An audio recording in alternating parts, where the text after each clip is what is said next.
黒の真実、モリブデンの老舗、リキモリパワーマックスを試してみる。今まで風切り音がどうこうなんて気にしたことなかったけど、なんかいい感じ。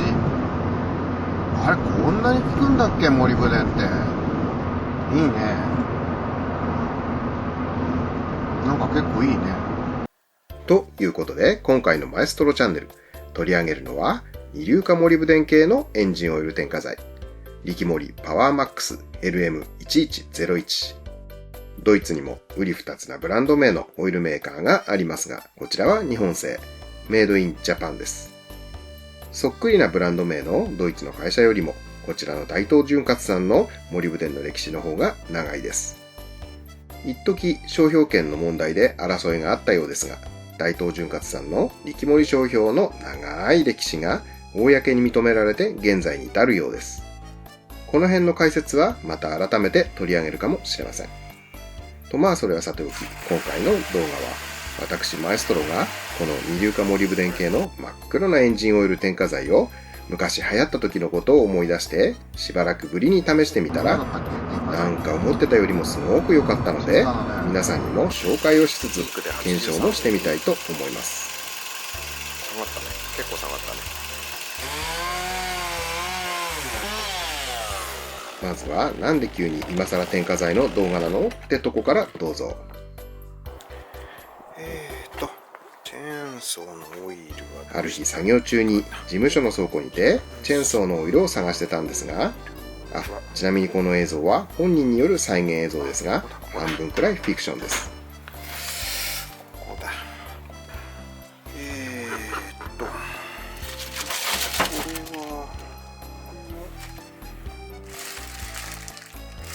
エアコンなんだ。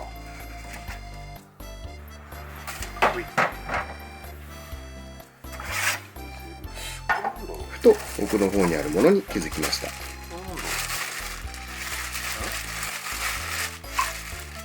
んなの忘れてたなぁ。気になるな。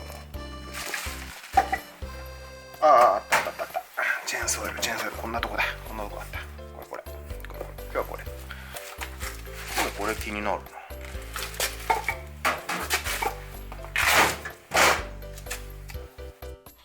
リキモリパワーマックス。どのようなプロセスであそこに置いたかは正確には思い出せませんが、確か昔レース屋さんからもらったような。缶の状態を見るとかなり古そうです。アルミでできているプルタブの方はまだ綺麗なままなんですが、スチールでできている缶底には怪しい劣化があるような。そこでメーカーの大東潤滑さんにこのまま使えるかどうか問い合わせたんですが、対応してくださった担当者様も25年以上前の製品で劣化が心配なのでやめておいた方がいいですよとのこと。なんなら送り返してくれれば新品に交換しますよと温かいお言葉をいただいて、まさかの神対応に私マエストロ感謝感激雨あられで梱包作業をサクッと済まし発送してきました。後日大東潤滑さんから送られてきた箱を開封します。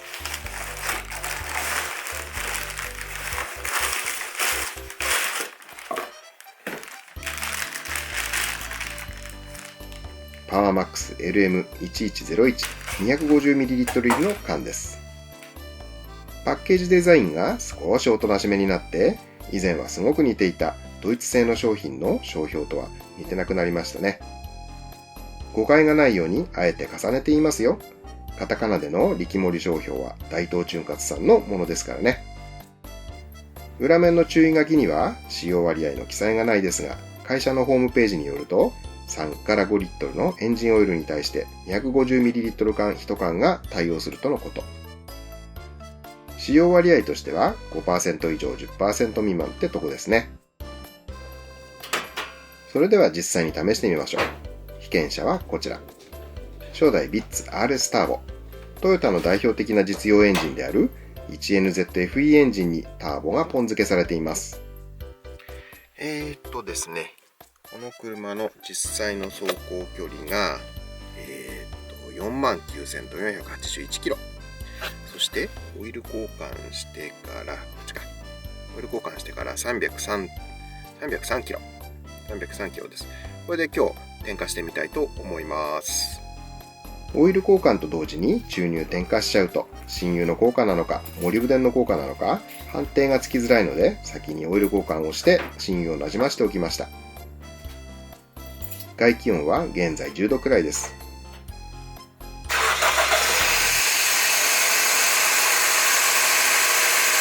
ホールドスタート。音量を設定します。95くらい。わかりづらいのでピッチでホールドさせます。これが点火前のコールドスタート時のエンジンノイズです。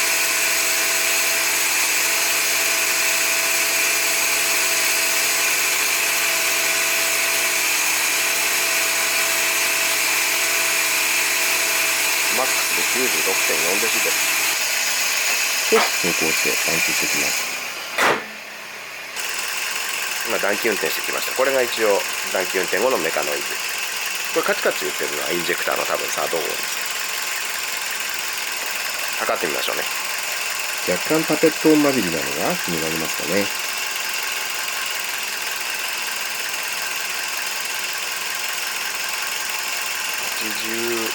83から84ぐらいの間。マックス。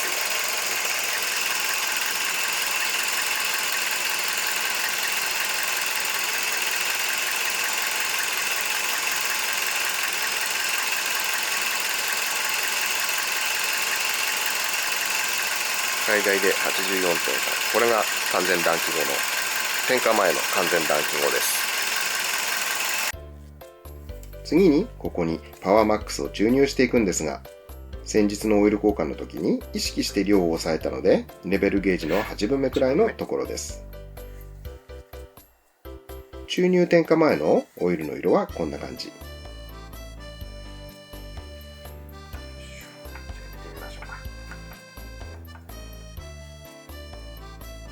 フィラーキャップを開けて上部をセットしておきます。真っ黒な液体なので周りに飛び散ると結構めんどくさいことになる予感がします。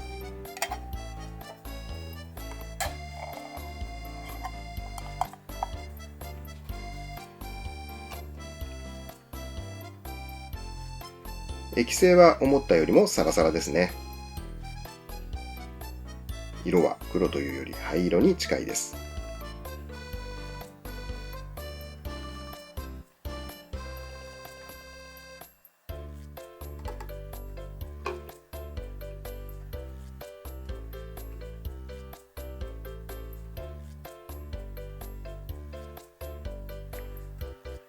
これ1缶で何リットルまで対応するとか、これ後ろに書いてないんで、大東潤滑さん書いといた方がいいと思いますよ。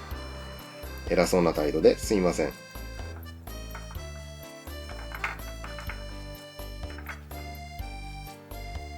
じゃあエンジンかけてみましょう。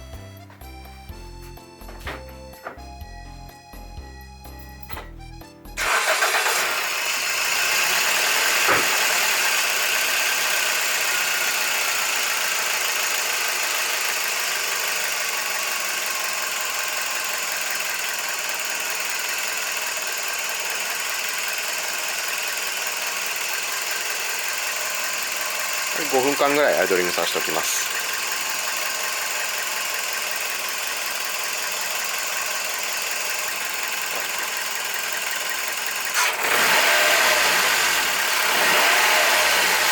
あれ、なんか滑らかになったような。これプラシーボ効果かな。 YouTube の動画なのであんまり大げさなことは言えないですよね。点火直後です。それでは音量を設定しましょう。あれ、なんか静かになってる気がする。点火前です。点火後。最大マックスやってますね。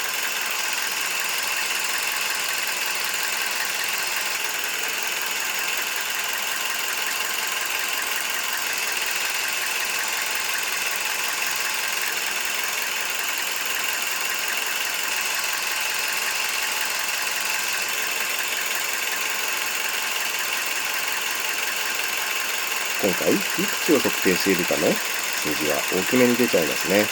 変化直後です。誤差の範囲かな。誤差の範囲かもしれないですね。機能性かもしれないです。でもなんとなく静かになったような気もします。今点火直後です。じゃあちょっとこれで走り込みますね。点火成分をなじませるための走行に出かけたんですが、あいにく途中で雨が降ってきたので急いで帰ってきました。一応この車では雨の日は乗らないってことに決めてますんでご了承ください。それでも一応30キロくらいは走ってきました。どうでしょうかね。 83.2？ 83？ やはり分かりづらいのでピーク値で。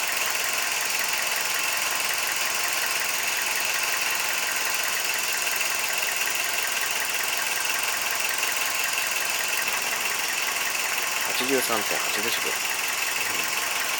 まずまずですかね。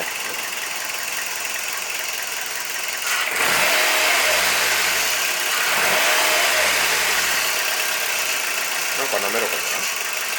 フィーリングは数字にできないですよね。オイルのチェックをしましょう。結構真っ黒。これはね。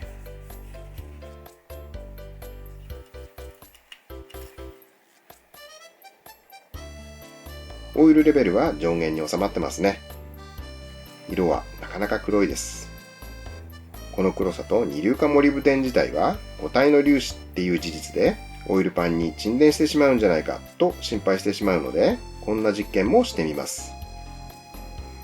これいつも使ってるエンジンオイル 25cc 組んできました。こ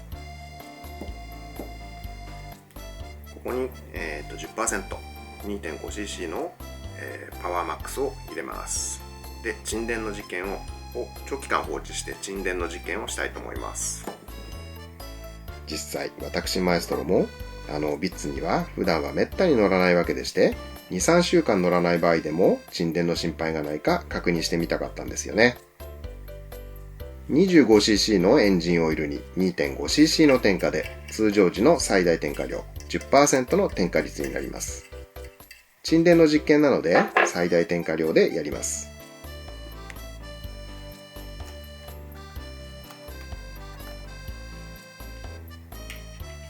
入れてみますね。ゆっくり注入していきます。ゆっくり入れるとこんな感じ。やはりモリブデンの比重のせいで緩やかに沈んでいきます。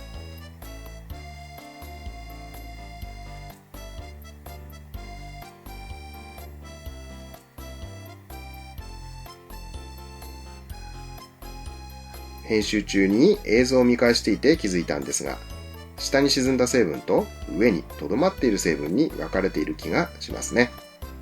その辺の難しいことは分からないので、とにかく攪拌します。これ攪拌します。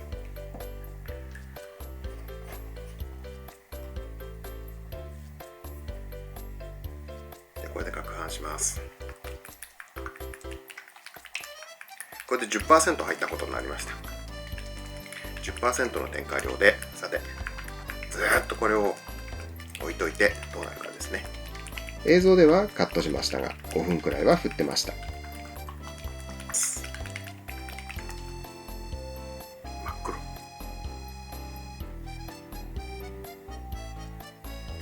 とりあえず10分ほど置きました。容器の周りについてたのは全部落ちて下に溜まってます。これでずっと室内で保管して沈殿の実験をします。はい、注入してからここ 2,3 日で何キロしたか100キロちょっと走りましたね。100キロちょっと走りました。で、今日のコールドスタートから、計測したいと思います。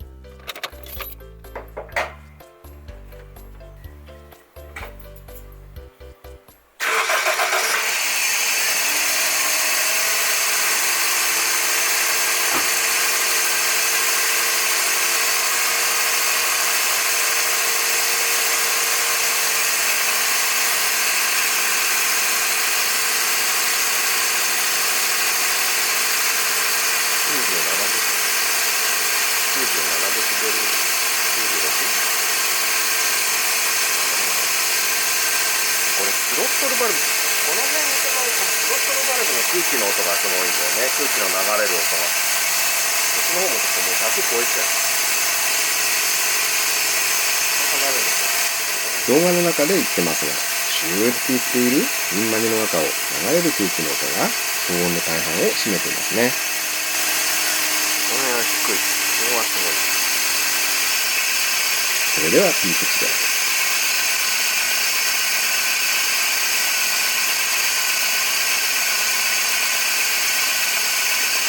始動直後、鳴感時の音です。94.3。これでちょっと短期運転していきます。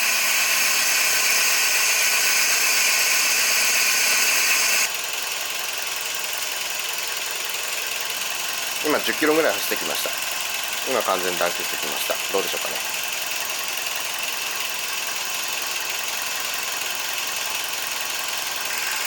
点火前、点火後、81にこんなもん。ピーク値。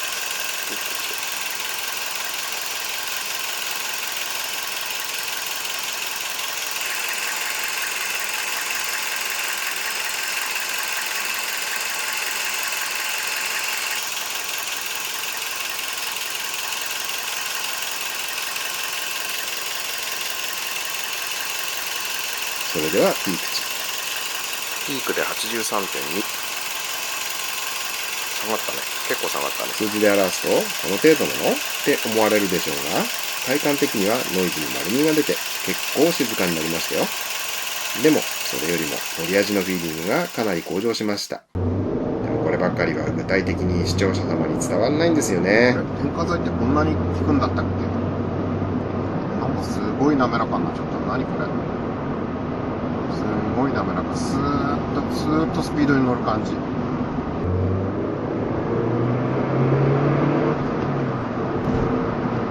んなに効くんだっけ、モリブデンって。すごい、これだね。こんなんだったっけ、添加剤って。2、30年前に一回ブームが来て、なんか添加剤とかやってみてたけど、あれこんなに効くもんだったっけ？すごい滑らかに感じるね。とにかく試してみてとしか言いようがないです。はい。ほら、前走車にくっついて、ゆっくり走ってるんだけども、外の風切り音とロードノイズしかしないね。エンジン音なんかほとんどしない。ロードノイズ気になるね。これロードノイズ対策もしなきゃなんか面白くないね。やってみようか。ロードノイズ対策。それから沈殿の実験ですが、2週間の放置でこんな感じです。この沈殿の実験に関しては継続してこの先もお伝えしていくつもりです。それではまた。